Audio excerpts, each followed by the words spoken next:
Hi, welcome back again. I'm sitting here with Irwin. What are we calling you now? Because I know your real name, but you have a stage name now. It's Ering Loring. Irwin Loring, Yeah. of course. Irwin Loring.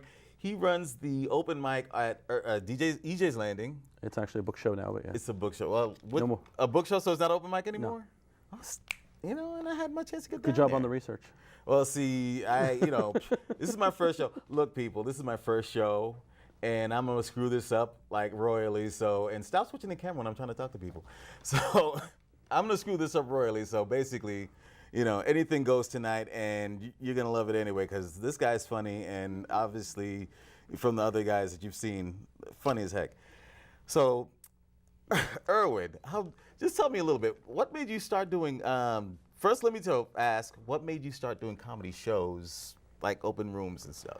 Open mics. Well, I started doing comedy and in a room that no longer exists. Seems like a theme tonight. But I ended up noticing that comedy had a lot of cliques and a lot of like patches of people, but there was no universalness. What was the thing that finally got you into comedy? What was the catalyst that brought you into comedy?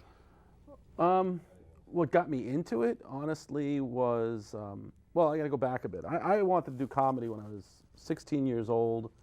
I was watching HBO, and they were having their first ever comedy special, and a comic named David Brenner was the comic who was going to be on. David Brenner. And yeah, and he was this observational comic, and I watched him. I was 16, and I looked, and I said, I can do that. Because all he did was just take the everyday mundane stuff, and he analyzed it and made it funny. That was when I was 16. So when I turned 41, a lot of things got in the way. But when I was 41 years old, I recently was separated/divorced, and dating a great woman who I tell a lot of jokes about, and she doesn't appreciate it. But she said, what is it you've always wanted to do in your life? I said, I've always wanted to be a stand-up comic. So I sent an email to go onto an open mic and didn't make it.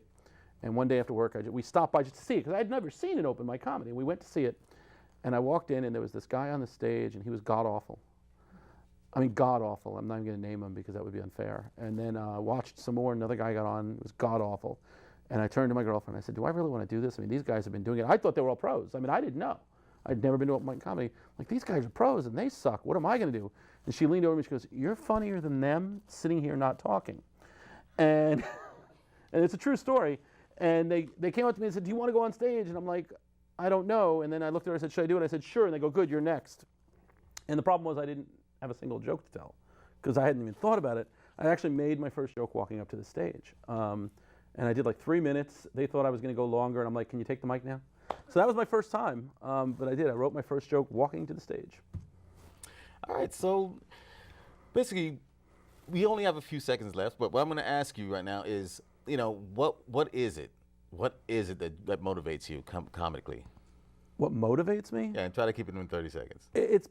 I'll give you the simple thing. I love the light bulb. The light bulb is when the person goes, ta-da, and I love the laugh. I mean, laughter to me is survival. I mean, people laugh to survive cancer. People laugh to survive bad days, bad weeks, bad months, bad lives.